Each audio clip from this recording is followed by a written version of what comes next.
Tal. Bueno, ya vimos espacios Sobolev, ya vimos ejemplos, ya vimos que son espacios de Banach. El caso P igual a 2 es el caso de espacios de Hilbert, ¿va?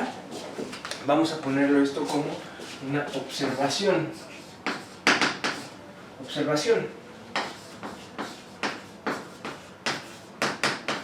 Cuando P es 2, ya saben que HK de omega es notación para WK2 de omega, que está contenido en L2 de omega. Y la contención es estricta, por eso no le pongo aquí el... La contención es estricta, ahorita hablamos de eso. ¿Okay? Es un espacio de Hilbert.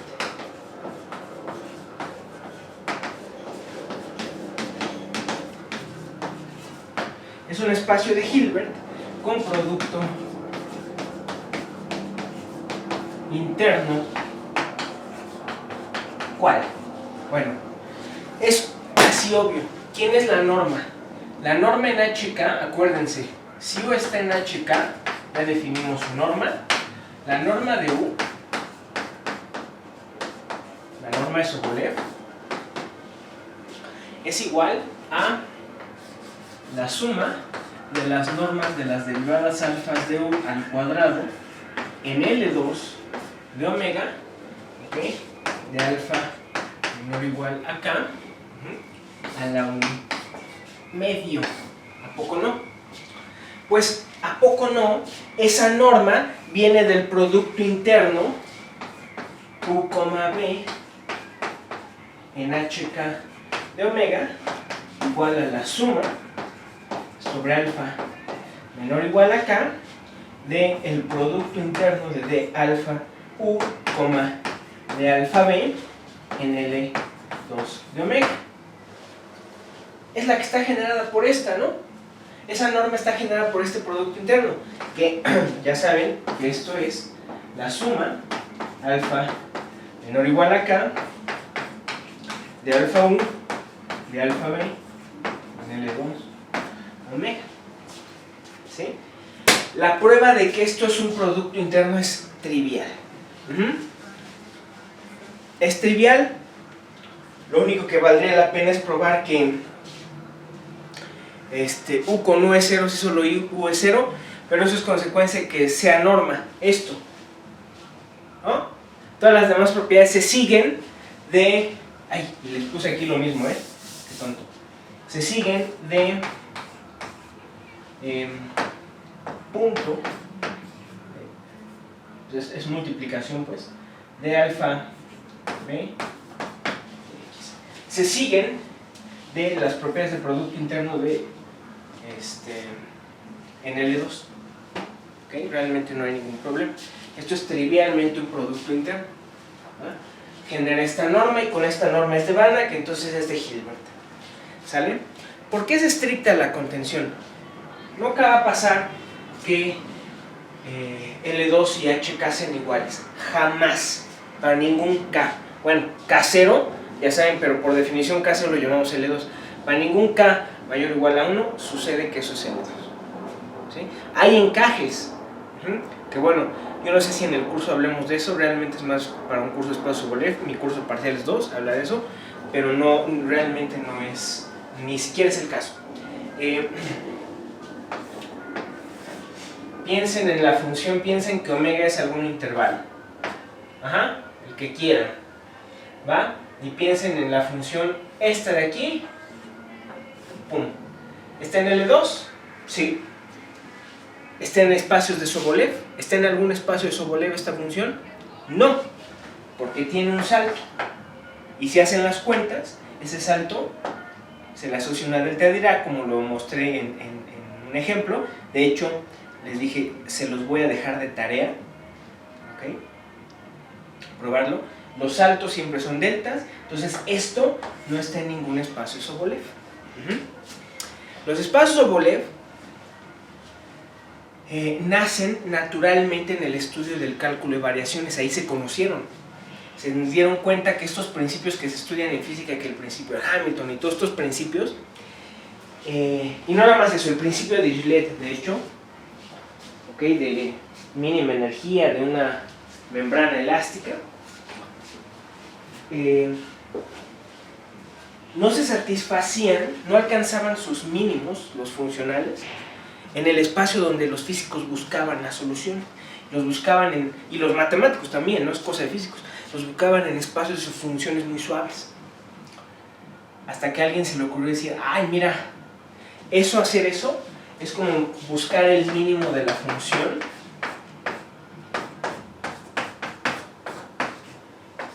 en los racionales, ¿no? Dijeron, caray, jamás lo podemos aproximar cuanto queramos, pero jamás lo vamos a encontrar. Se dieron cuenta que tenían que cerrar el dominio para encontrar el mínimo. Resulta que la cerradura de eso fue el espacio Sobolev H01, que les voy a definir, estoy por definirles. Ajá. Los espacios Sobolev, aunque tienen menos regularidad que los espacios CK, los espacios de funciones con K derivadas continuas, también tienen su regularidad. Simplemente véanlo. Yo les pregunto, esta función, digamos el valor absoluto, está en algún espacio Sobolev y vamos a centrarla en un intervalo abierto pero acotado, ¿sí? Pero díganme, ¿está en HK? Sí. ¿Quién es la derivada débil? Pues siguiendo la intuición que yo les dije, la derivada débil debería ser 1 de este lado y menos 1 de este lado. ¿Ok? Aquí menos A, acá A, esta es la derivada débil. La derivada tiene un salto. Entonces, esta función, su primer derivada débil está en L2. Sí, claro. De menos A a, mientras el intervalo sea acotado, sí está. ¿Ok? Entonces, esta función está en H1 de menos A a A. Siguiente pregunta, ¿está esta función en H2? ¿Tiene segundas derivadas continuas? Pues habría que sacar la derivada de esto, pero ahí falla, porque esto tiene un salto, aquí hay una delta, su derivada no es el 1 log. Ajá. Entonces esto ya no tiene segundas derivadas, entonces esto no está en H2. Entonces dices, ah, caray, los picos ya no están en H2. O sea que para que tú estuvieras en H2, ya debes de tener algo ahí como más suave. Entonces sí tiene regularidad, ¿eh? Sí tiene regularidad. De hecho, se puede demostrar que si la K crece, en tanto más crezca la K, más posibilidad hay de que las funciones sean iguales a funciones continuas en casi todo punto. A funciones CK incluso. Eso se llaman encajes de Sobolev. Si la K crece, las funciones son más y más y más y más suaves. Pues tiene su regularidad, ¿eh? Entonces por eso es que como tiene regularidad, pues en sí jamás vas a poder llenar todo L2 de HKs.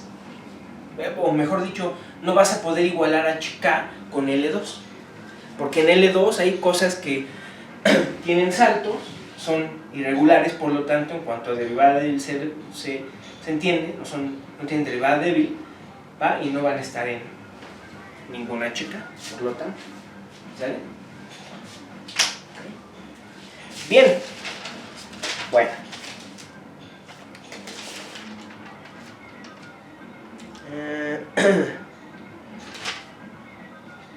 Definición.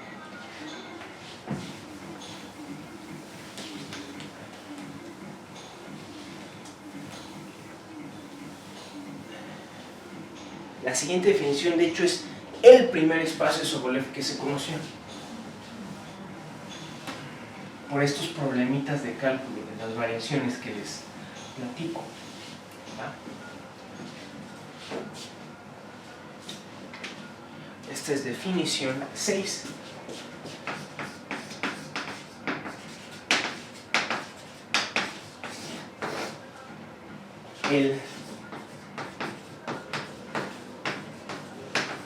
subespacio W0 Kp de omega está definido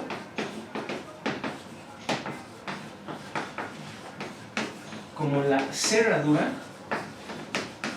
de las funciones de prueba, ¿okay?, en la norma de Sobolev. ¿Cómo ven? Les digo, este fue el primer espacio. Usualmente la gente buscaba las soluciones, los que estudian problemas en cálculo de variaciones, ahí, o en subespacios que lo contenían. Subespacios, por ejemplo, las funciones C1K, C2K, C20, este contiene este. Entonces, si ustedes cierran este con la norma de Sobolev, es lo mismo que cerrar este con la norma de Sobolev, ¿va?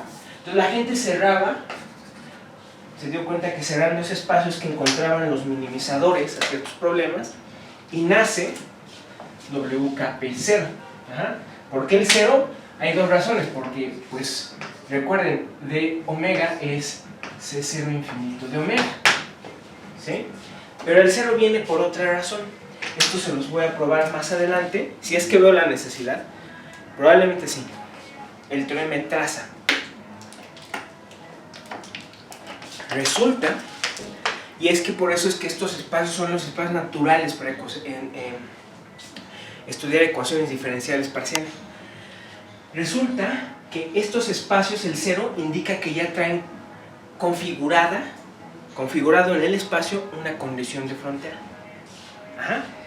El teorema de traza te dice que hay una manera, hay un sentido en que estas cosas tienen valores en la frontera. ¿Por qué?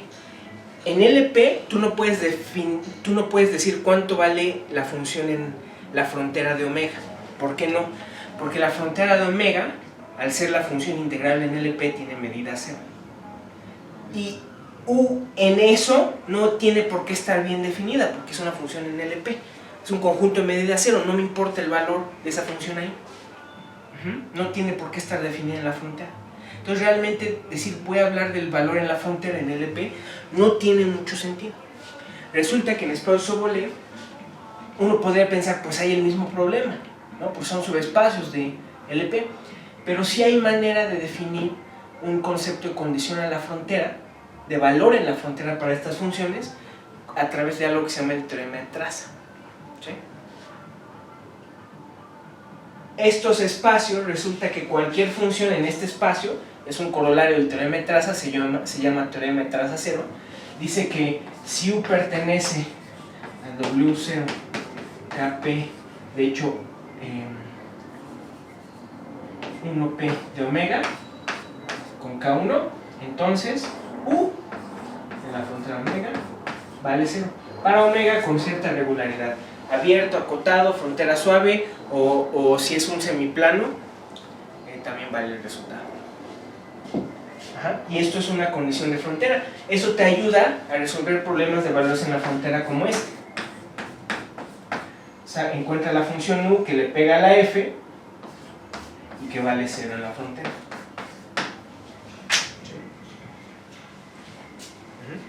Entonces por eso es el 0, por esas dos razones. Porque vale 0 en la frontera, o eventualmente se ve que vale 0 en la frontera, y porque además pues, es la cerradura de las funciones de prueba. ¿Eso qué quiere decir? Que para que una función esté aquí, es sí, solo sí, hay una sucesión de funciones de prueba que convergen a la función en la norma de Sobolev. Obviamente esto tiene sentido porque este espacio de omega pues está contenido en cualquier WKP, ¿a poco no?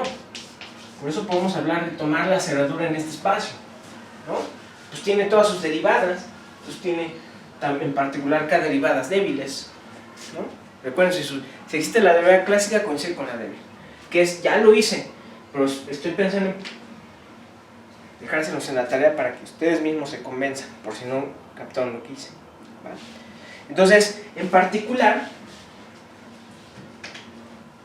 observación, el subespacio que se denota H0K de omega, que es W0K2 de omega, es un subespacio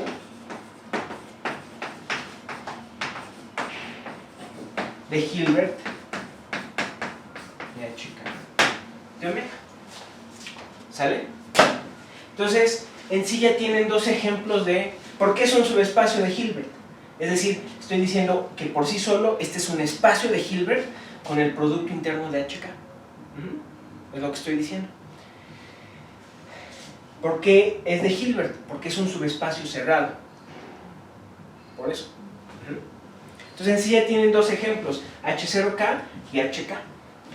H0K de omega y HK coinciden en casos muy particulares, son el mismo espacio en casos muy particulares, es raro.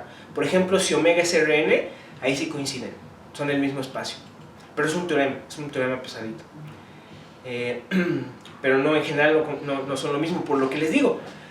Porque las funciones aquí valen cero en la frontera, y acá pues no, realmente no tienen esa condición. Okay, esos son comentarios al aire, aquí al menos se los estoy definiendo. Ya tienen dos ejemplos. ¿Sí? Perfecto. A mí me interesa mucho esto, porque cuando uno hace teoría espectral,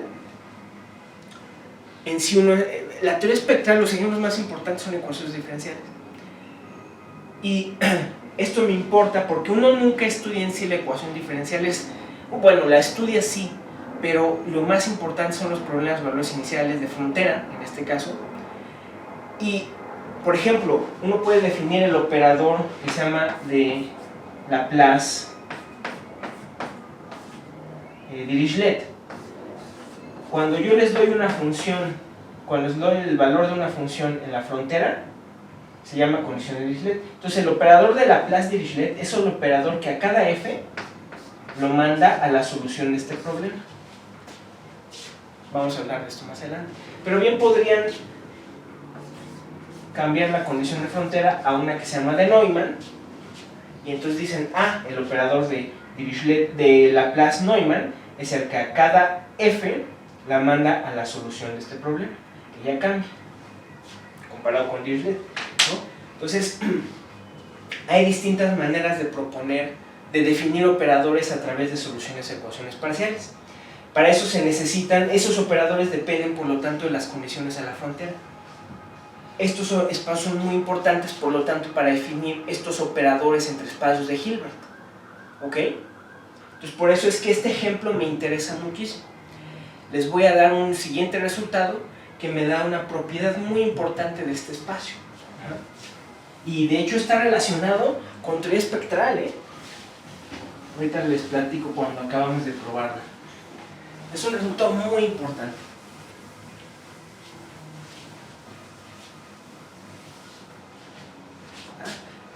La borro acá.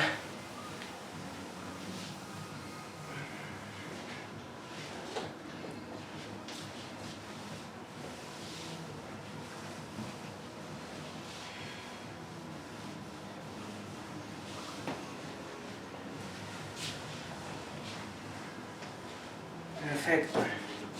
Entonces, teorema 2.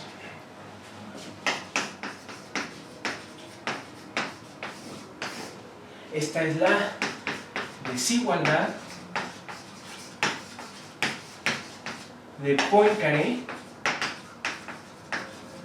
¿ok?, en W01P de omega, es decir, con una derivada de B. ¿Va? Bien, ¿qué dice esto? Sea omega contenido en Rn abierto, como siempre, y tal que, esta hipótesis es muy importante, omega está contenido en menos a plus r a la n menos 1, ¿sí?, para alguna a. Es decir, este conjunto necesito que esté contenido en algún tipo de franja. Es decir,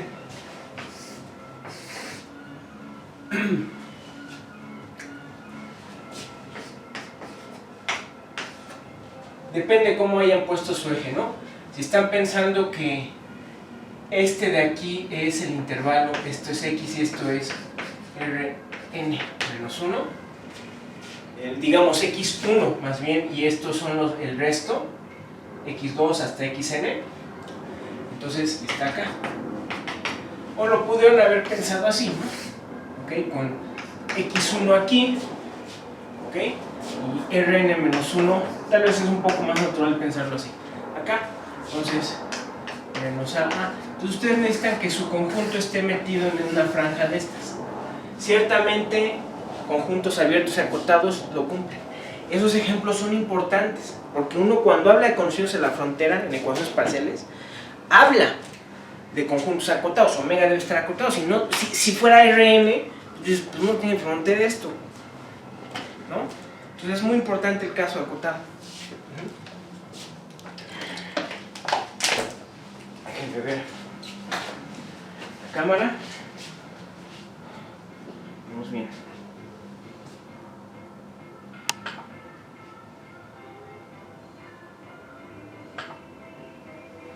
Ok. Suponemos que ocurre esto. ¿Va?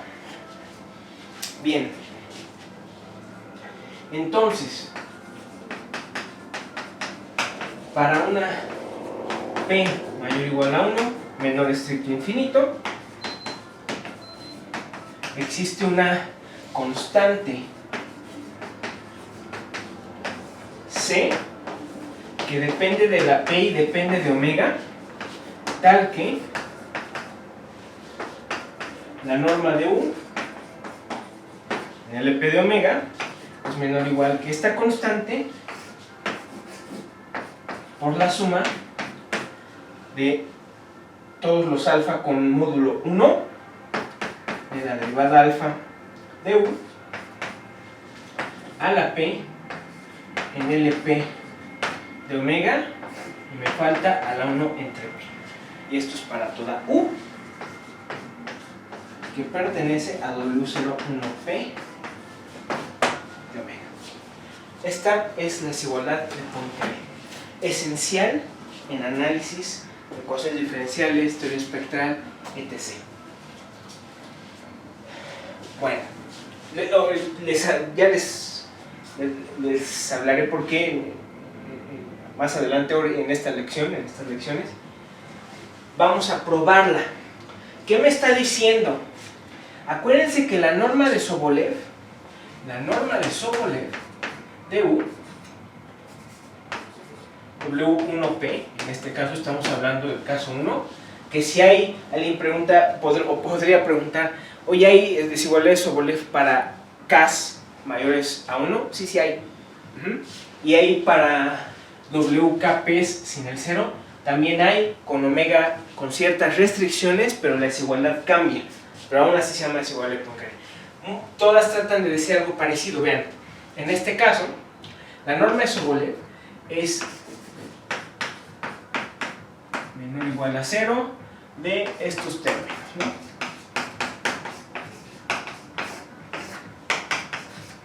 ¿Qué me está diciendo entonces la desigualdad de Poincare? Me está diciendo que la norma LP está dominada nada más por las normas de las derivadas. Ajá. Es importante porque vean, me está diciendo, eso es para omega con esta propiedad, ¿eh? Se puede ver contra ejemplos, si omega no la tiene, no satisface esto. La norma de Sobolev siempre es mayor o igual que la norma en LP. Ajá. ¿Por qué? Porque la norma de Sobolev trae el caso de la norma LP, es el caso en el que alfa es 0, ¿no? Es ese caso, ¿ok? Bueno, lo que me está diciendo aquí es, tú puedes dominar la norma LP, o sea, me está haciendo una mejora de esta desigualdad. Tú puedes dominar la norma LP nada más con las derivadas, ¿no? Porque esto es trivial. Ajá. Pero vean, aquí no es con 0, aquí no incluye el caso 0. Nada más las primeras derivadas. Aquí le puse menor o igual a 0, perdón, es menor o igual a 1. Ajá. Ahí es con las primeras derivadas nada más. Entonces, estoy diciendo de alguna manera esto, pero sin utilizar que esto domina la norma LP. Ajá. ¿De qué sirve? Esto sirve para establecer una nueva norma equivalente a la anterior en el espacio W1P0. Ahorita vemos cómo. Vamos a probar la desigualdad primero. Vean, fíjense, de entrada vean lo importante, cómo es que esto te ayuda para otra norma, porque ven, si esto fuera cero, ¿qué quiere decir? Que el gradiente débil es cero. Ustedes se acuerdan que en cálculo ven que una derivada es cero sobre un abierto convexo, implica que la función es constante. Pero aquí luego dicen, aquí no tienes la hipótesis de convexidad, pero te está diciendo, si esto fuera cero, es porque las derivadas, las primeras derivadas, o sea, el gradiente débil es cero, y entonces la norma LP es cero, o sea, o es cero inmediatamente. ¿Qué le está diciendo eso? La única constante en W1P0 es el cero, no hay más constantes. Eso concuerda con lo que les dije hace rato, que las funciones ahí toman valor cero en la frontera. Ninguna otra constante más que la cero puede tomar ese valor. ¿Sí? Vamos a probarlo. Las interpretaciones de esta desigualdad son muchas, ¿eh?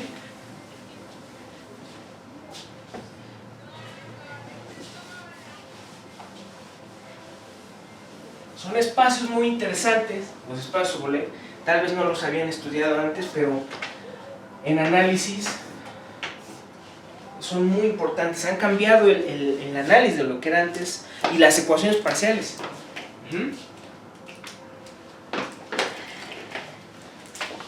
Bueno, demostración. Vamos a hacerlo por un argumento de densidad. Pregunta: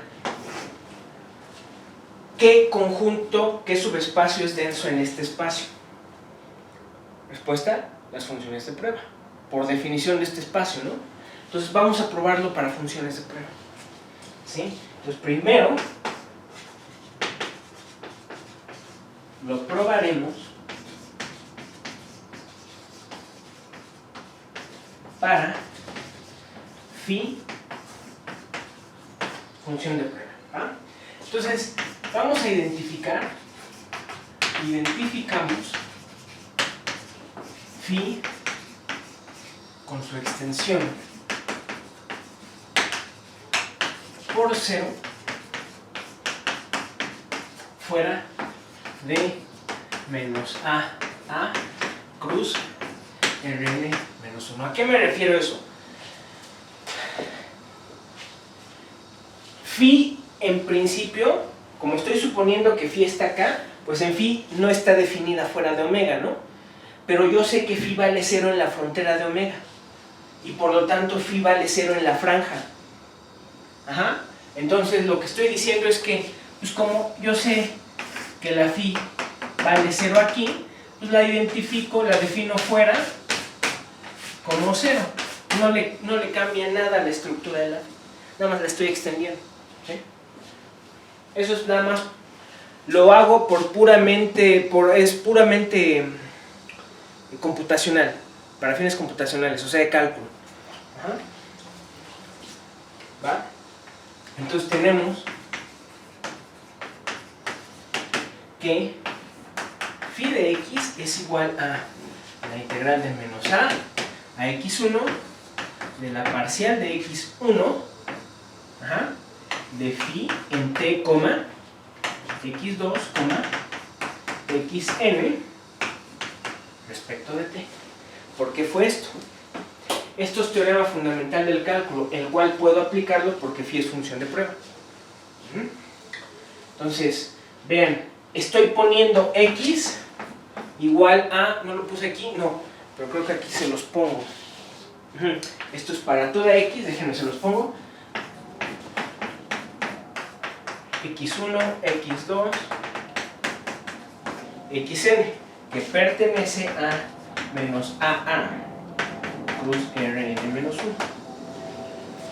¿No? Entonces, ¿qué estoy diciendo? Nada más estoy aplicando un teorema fundamental del cálculo en la primera variable. Ajá. Vean que el teorema fundamental me dice que esto es igual a phi en x1 x2, xn, o sea, esta menos phi en menos a, x2 que no sé qué. Pero phi en menos a, ¿cuánto vale? 0, porque la función phi vale 0 en la franja, porque es una función de prueba en omega. ¿Ok? Teorema fundamental del cálculo. Y estoy usando, obviamente, que esto se anule en la franja. ¿Va? Bien, entonces,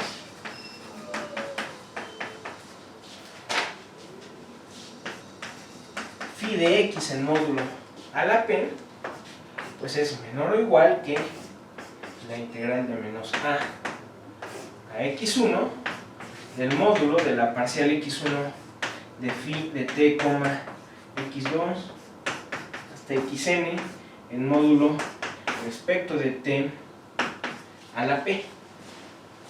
Es clarísimo, ¿no? Toman módulo de esto, este módulo es menor o igual que la integral del módulo, luego lo elevan a la p, ¿no?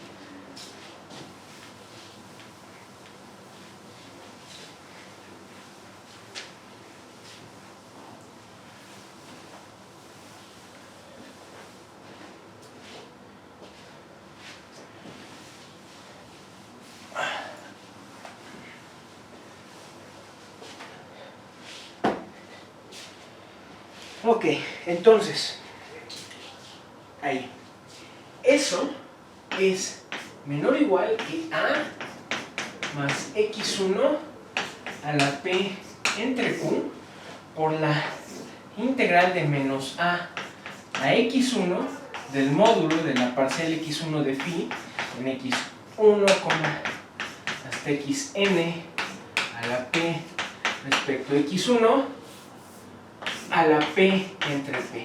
Que no nos confunda que aquí le estoy poniendo t, es lo mismo que si le pongo x1 aquí, lo mismo.